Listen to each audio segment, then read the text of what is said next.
อยู่บ้านย่างเด้อไกลกับเมืองนอง แม่นไม่ต้องเคินหรอกครับยิ้มหวานๆด้วย ยิ้มให้ FC ในเดินน้องลา ยิ้มบ่หวาน ยิ้มบ่หวาน ยิ้มบ่หวานแต่ใจหวานเด้11 โสดอยู่บ่ โสด โอนตะลุก จักปีแล้วจ้ะ 7 ตอบ ปี ละเจ็ดเด้อ มักผู้บ่าวรุ่นใดมีสเปคอยู่บ่ บ่มีไผมักนะ มีใครมักอ้าว มักคนสูง คนสูง โดย อายุประมาณเท่าใด อายุ20ปีขึ้นไป 2 ปีขึ้นไป โดย ว่าสาวลาตอนแรงกันไปกันเขียดกันกบบ่ ไป ไปบ่ สวน โอ้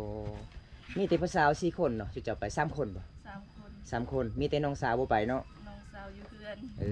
สาวนุชสาวตะพุดก็ไปเบิด ไปเบิด ผู้สาวที่น้องนำกันนี่ไปเบิด แม่นบ่ แม่น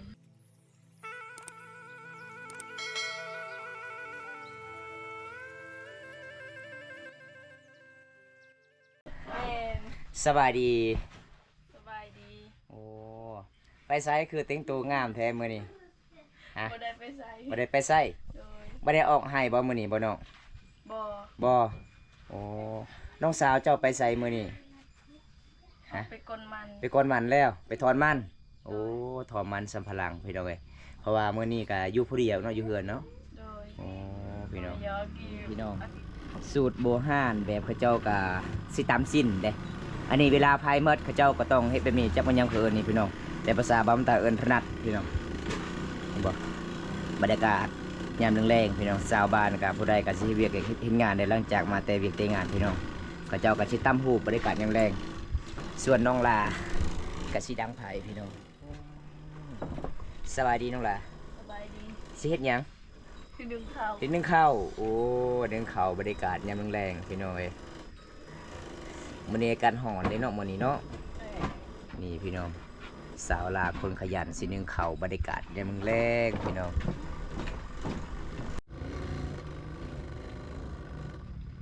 สูตรแบบโบราณเลยพี่น้องเขาเจ้ากาสิมาตำสินบอก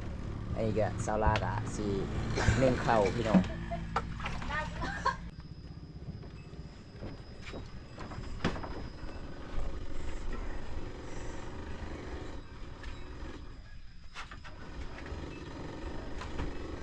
สาวเคสชนบทหลายๆคนกะยามแรงๆกันนึ่งเข่าวช่วยเวียกพ่อแม่เด้อพี่น้องนี่บ่น้องลาคงขยันนึ่งเข่าวเลยพี่น้องมื้อนี้พี่น้องเอ้ยอัปเดตวิถีชีวิตน้องลาสำเภามังกร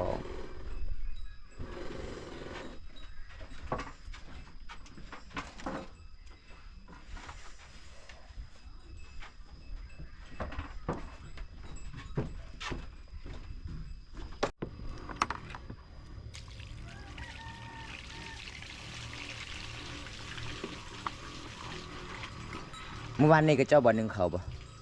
แม่น โอ้หลังจากมาแต่เวียกก็นึ่งเข่าวเนาะ โดย อ๋อพี่น้องเอ้ยสูตรสาวลานึ่งเขาวเห็นบ่พี่น้อง ครับบางคนขี้คร้านนี่ทอกบัดเดียวเลยเด้ แต่สาวลาเพิ่นดุเพิ่นมันพี่น้องเพิ่นก็ค่อยตองเอาเห็นบ่คันทอกบัดเลือดเป็นหยังมันคิ้วบ่ มันลูก มันลุแห้งอ๋อเพิ่นก็ค่อยเอาด้วยมือ ใส่ขวดเด้อเฮาถอกเลย คันหวดนี่ทอกใดเนาะ แม่น อันนี้บ่แม่นหวดทอกบ่ใดพี่น้อง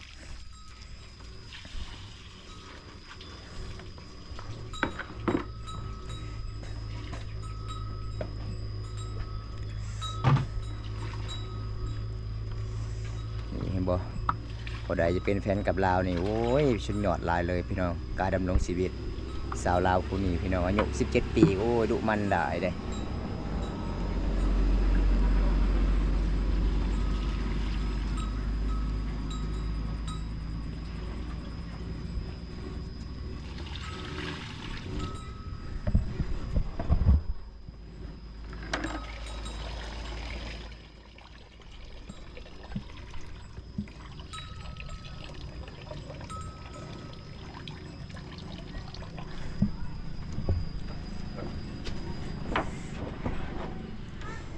สูตรสาวลานึ่งเขาวโอ้ยพี่น้องเอ้ยอัปเดตไปที่ชีวิตน้องลาสาวคนงามมื้อนี้พี่น้อง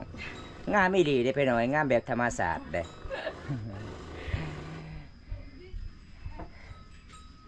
ส่วนเอ้ยเพื่อนก็กำลังสิขั้นตอนสิตามสินพี่น้องแบบถ่ายเบิดแล้วเขาเจ้าก็สิมาปั่นอีกเด้เห็นบ่ เงินสลามีหลายเลยพี่น้องไอพอของสลาวเฮ็ดเป็นมีหลายทุกอย่าง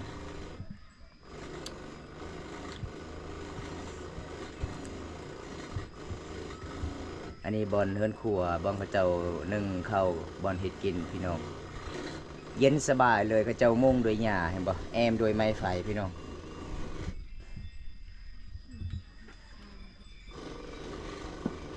เรียบร้อยเนาะบัดนี้เนาะบ่เซาล่ะ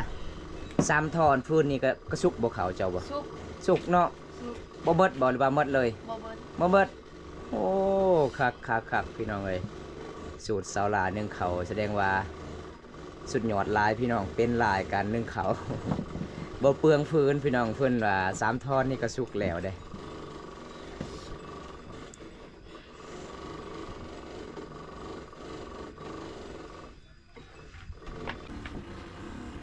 บ่ได้ฮ้อนบ่เซาล่ะ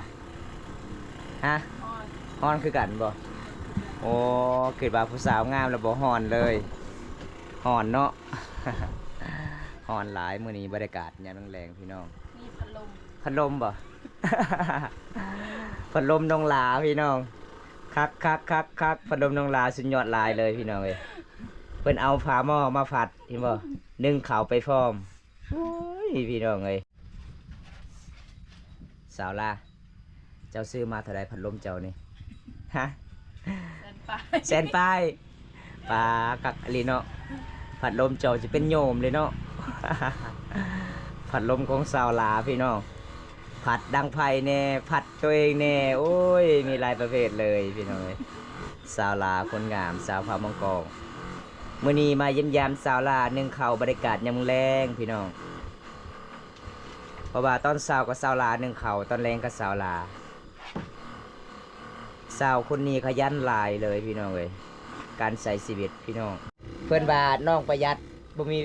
มีพัดลมก็เลยเอา บ่ได้ประหยัดแต่ว่าบ่มีเงินซื้อ บ่มีเงินซื้อเนาะก็เลยเอาผ้ามาผัด โอ้ยนี่ก็สบาย อันนี้มันลมธรรมศาสตร์นี่เนาะ ธรรมชาติ ลมธรรมศาสตร์เด้อพี่เพิ่นส่วน คันถ้าอยากลองเบิ่งพัดลมซาวล่านี่คือสิติดใจเลยพี่บุญส่วนเลยซาวล่าคนงามประจำหมู่บ้านพี่น้องเสียงที่ห้องกระแตะๆมันเสียงรถเด้อ เสียงเอ่ยเพิ่นกำลังแบบเป็นหยังเขาเอิ้นแบบเวลาตำซีนมันเบิดกะเอาไฟอีกสิมาปั้นใหม่พี่น้องปั้นหลอดแม่นปั้นหลอดสิตำซีน4 โมงแล้วบ่ฮ้อนอีกหรือครับฮ้อนแล้วเนาะ ฮอน ฮ้อนแล้วครับพี่เห็นบ่พัดลมของซาวลานี่ซาวลาเพิ่นก็บ่มีพัดลมเพิ่นก็เอาหม้อละพัดนึ่งข้าวไปพร้อมเพราะว่าปกติบอมตาเห็นตลอดน้องลานึ่งข้าวยามแรงยามเช้าพี่น้อง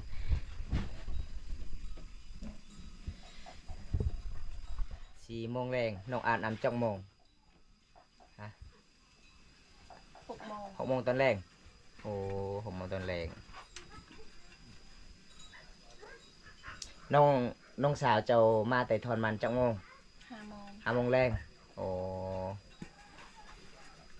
เพราะว่าหลังจากที่น้องสาวไอ้พ่อไอ้แม่มาแต่ทอนมันเจ้าเฮ็ดเวียกเฮ็ดสารสำเร็จเนาะ สำเร็จ อยู่เฮือนอยู่ซานคันมีอาหารต้องเฮ็ดกินไปก่อนบ่ แม่น โอ้หลังจากไอ้พ่อไอ้แม่มาที่ให้แล้วก็มีแต่กินข้าวอย่างเดียวเลย โดย โอ้พี่น้องเอ้ยสุดยอดน้องลาสาวเขามังกรพี่น้องเอ้ยบ่ได้รับชมคลิปนี้แล้วก็ฝากกดไลค์กดแชร์กดติดตามนี่เด้อพี่น้องฝากเป็นกำลังใจเฮ็ดคลิปตอนต่อไปอัปเดตวิถีชีวิตสาวลาวพี่น้องฝนไม่ตกเด้อครับแม่นครับฝนบ่ตกเนาะ ฝนไม่ตกค่ะ ฮ้อนหลายเด้อ ร้อนมาก ร้อนมากสาวลาวาสาวลาวเว้าเก่งภาษาไทยเด้อ เก่งบ่ได้เก่ง เห็นบ่น้องละกะสิมีหยังเขาเอิ้นเป่าไฟอีกบ่ เอาไฟ เป่าไฟแบบบ้านๆเลยเอาฝ้าหม้อมาเป่าพี่น้องมาผัดหม้อนี่ไม่แม่นหม้อเจ้าซื้อแต่เวียดบ่หม้อนึ่งข้าวหั่น ชื่อแต่เวียด ชื่อตัวนั้นเด้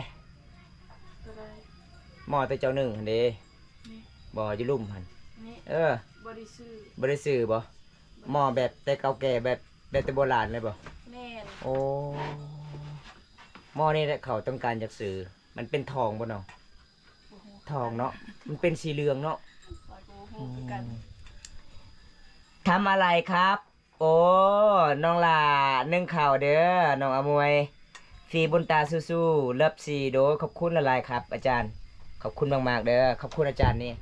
ขอบคุณอาจารย์เด้อ เพิ่นเก่งหลายเด้อาจารย์อมวยเก่งทุกภาษาเลย อาจารย์อมวยกันนะฮักอาจารย์อมวยบอกว่าน้องลาบันสวนเด้อ บัดส่วนเด้อ บันสวนเด้อสบายดีครับ โดยสบายดีเด้อมื้อนี้นั่งเล่นอยู่เฮือนสาวลาบรรยากาศยามแรงๆน้องลานึ่งข้าวครับฟีบุญตาทำไมไม่ถ่ายน้องออยน้องจอยทำเฉยๆอ๋อครับ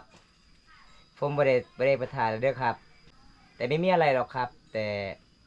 ผมก็บ่สามารถดูแลน้องสองไอ้น้องได้ครับไอ้หอนบ่น้องคืออยู่ติดกับไผเลย หอนคือกัน ขณะคอยอยู่ติดกับประตูฮ้อนหลาย พี่ซานว่าคอยได้ยิ้มบานๆครับ ยิ้มให้ FC นี่เด้อน้องลา น่าฮักหลายอยู่บ้านย่างเด้อ ไกลกับเมืองนอง แม่นไม่ต้องเคินหรอกครับ ยิ้มบานๆด้วย ยิ้มให้ FC นี่เด้อน้องลา ยิ้มบ่หวาน ยิ้มบ่หวาน ยิ้มบ่หวานแต่ใจหวานเด้ ตอนนี้มาเที่ยวเวียงจันทน์หวังเวียงขอเลขบัญชีน้องน้อย อยากสวยน้อง อยากสวยโอ้คันถ่ายอยากสวยน้องกะทักหาทางบัญชีผมในเด้อครับ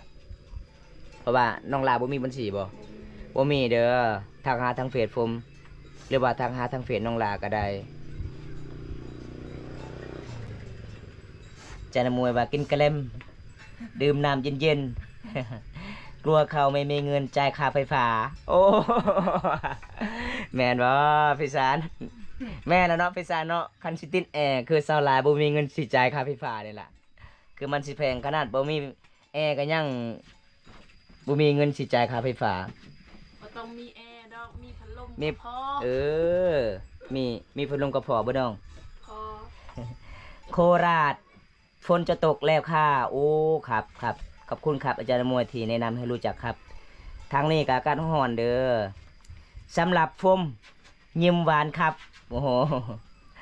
ฝนตกแล้วฝนสิตกแล้วโอ้โดยเดินทางปลอดภัยเด้ออาจารย์มวยเด้อเพราะว่าช่วงนี้ก็ฝนตกหลายเดียวก็โดนอีกโดนอีหยังเนาะครับ ฟีบนตาจิตใจดีนะใครข่าใครด่าใครว่าก็ไม่โกรธแม้นครับผมบ่อยากเลยครับผมบางคนก็สิว่าจังได๋ก็ว่าครับอยู่บ้านกับพ่อแม่โอ้โดยขอบใจเด้อขอให้พ่อให้แม่สุขภาพแข็งแรงตลอดไปเด้อจันมวยเด้อน้องลาก็ฮ้อนพี่น้อยฮ้อนโตฮ้อนตีน บ่มีพัดลมน่าสงสารเอาฝาหม้อมาพัดลมแม่นครับ พัดลมน้องลาผมก็เลยถามว่าน้องลาเจ้าซื้อมาเท่าใดน้องลาเลยตอบว่า150,000 150,000ทั้งหัวทั้งโตเด้ พัดลมแบบของแท้พี่น้องเอ้ยมันมีโยมพี่บนตาน่าจะแก่แล้ว แต่ยังรอโอ้ขอบคุณครับอาจารย์มวยครับผมแก่แล้วครับผม30 ปลายปีเลยครับ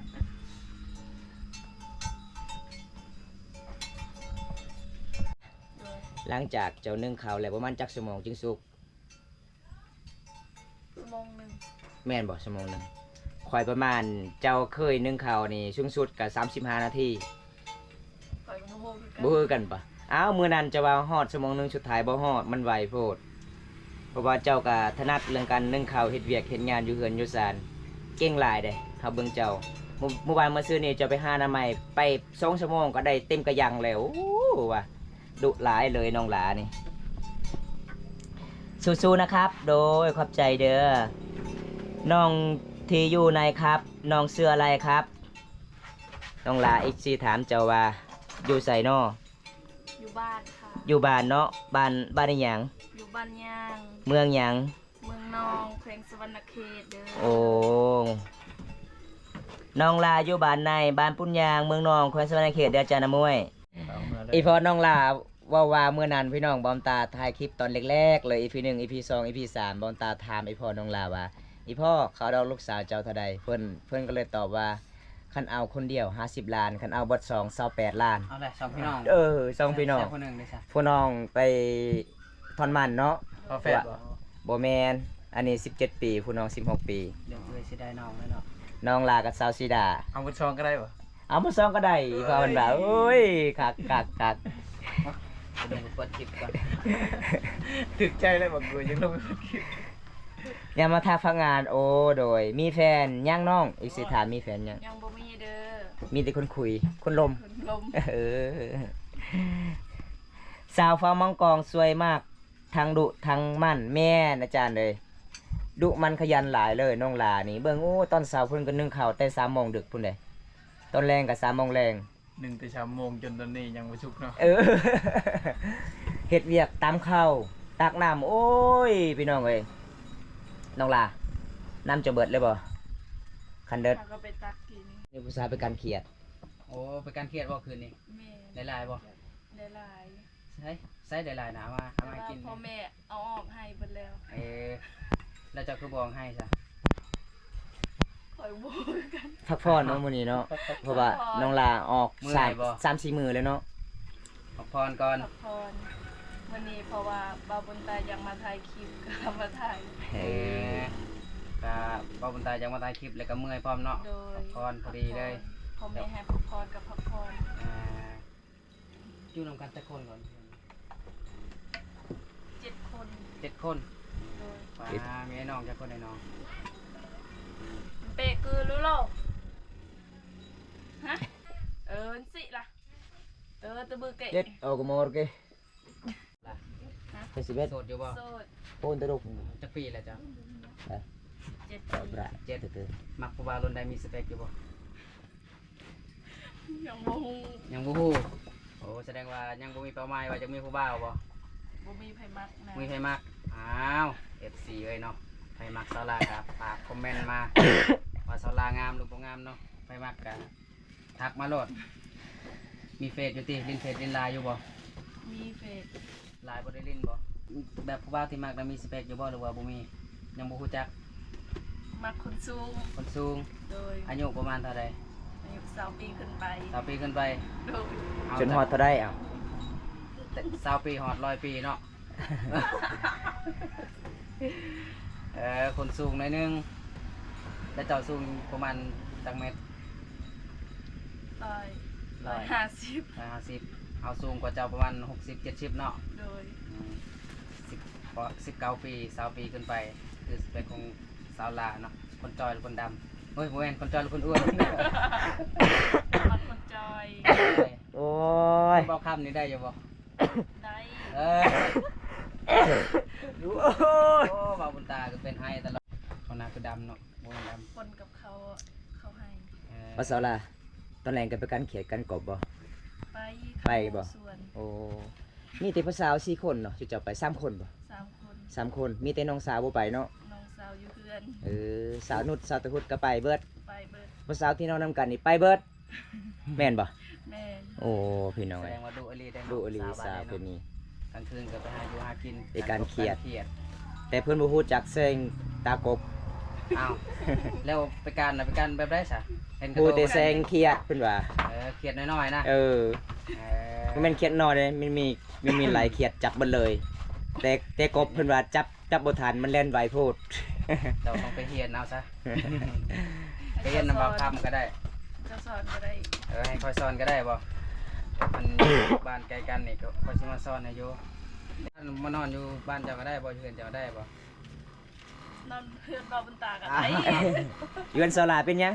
นอนบ่ได้ อ้าวจะเว้าแล้วเด้คันทาผู้บ่าวมานอนอยู่ห้องข่อยนอนอยู่นอกถ้าผู้บ่าว นอนได้ คันทาผู้บ่าวนอนอยู่นอกข่อยนอนอยู่ห้อง แต่ว่าขยันเรายุ่งกัน ไปนอนอยู่ห้อง ยุงกัดก็บ่เป็นหยังดอกพอดีเลยเด้อทุกคนโอ้มาเจ้าก็ได้เนาะบ่ได้เฮ็ดกินบ่ บ่มีอาหารซื้อ มีอาหารกิน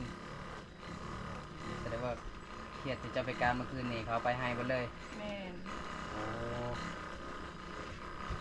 ในเขตชนบทเนาะทุกคนมองให้อยู่พอกินกะมันแบบเอาให้อยู่พอกินมาโดนแล้ว เอ้าสาวลา สีดำมันเลยเนาะ ผู้ชายติ๊กขาวเจ้า เดินดำมันเลย ตัวนี้ปอสร้างมาใหญ่แท้ผู้เดียวเจ้า กินน้ำกัน กินน้ำกันกับน้องสาวบ่ โดย คอยกะอึ้งคือกันแล้วว่าพอเดียวเรากินใหญ่ซ้ำนี่กินน้ำกันเลยเนาะกินพอเดียวมันก็เบิดบ่เบิดเนาะ บ่เบิด อืมเดี๋ยวมื้อนี้บอกก็สิพาทุกคนมาเบิ่งวิถีชีวิตของสาวลาเฮ็ดเวียกเทือนในแต่ละเทื่อเนาะที่เพิ่นอยู่เฮือนบ่ได้ไปให้บ่ได้ไปสวนเนาะว่าเพิ่นต้องเฮ็ดแบบใดเดี๋ยวสิถ่ายให้ทุกคนได้เบิ่งนํกันเรียบร้อยแล้วเอาไปเมียนโอ้ผู้สาวหมู่บ้านนี่ก็ว่าขยันเด้เนาะดูมันในดีเด้หรือว่าขยันแต่ตอนที่ค่อยมาเนี่ยบ่ เย้พัดลม โอ้พัดลมแบบธรรมชาติเนาะ ธรรม พัด ศาส ล ตร์ มพัดลมนี่นะมือเจ้าของเองแหละ บ่ได้ คือบอกไปอยู่มองอื่นที่มันไกลจากกองไฟนี่เด้มัน มัน ห่อน สิอยู่บนใด ไปอยู่วันนั้นไปอยู่นอกไป ที่ใส่ก็ได้ ไป